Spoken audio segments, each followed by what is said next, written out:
C'est un anniversaire dont il se serait bien passé. Cela fait tout juste un an que les Belges vivent sans gouvernement.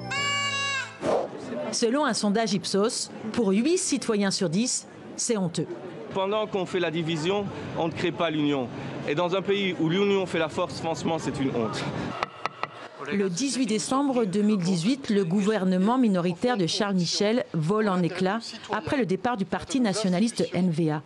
Un an plus tard, statu quo. Seul changement, Charles Michel a pris la tête du Conseil européen. Il a passé la main à une femme, Sophie Wilmès, mais elle ne fait que gérer les affaires courantes. Depuis un an donc, le roi a mandaté plusieurs médiateurs. Il y a eu 6 tentatives de formation de gouvernement. Toutes ont échoué. Rudy Demotte et Geert Bourgeois ont jeté l'éponge, comme l'a fait avant eux le duo Van Delanotte-Didier Reynders.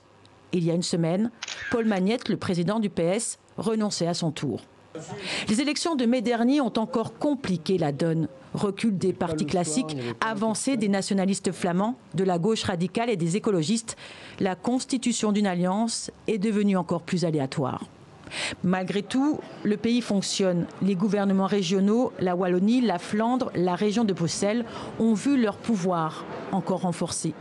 Mais plus les mois passent, plus la situation se complique. Sans budget fédéral 2019 ni 2020, le Parlement vote des enveloppes au coup par coup. Les trains roulent toujours, bon, pas du tout à temps, mais ce n'était pas le cas avant non plus. Les pensions sont payées, etc., etc.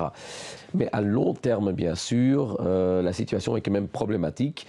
Et si on ne fait rien, ça veut dire que la situation va encore s'empirer et que le trou dans le budget va devenir encore plus grand.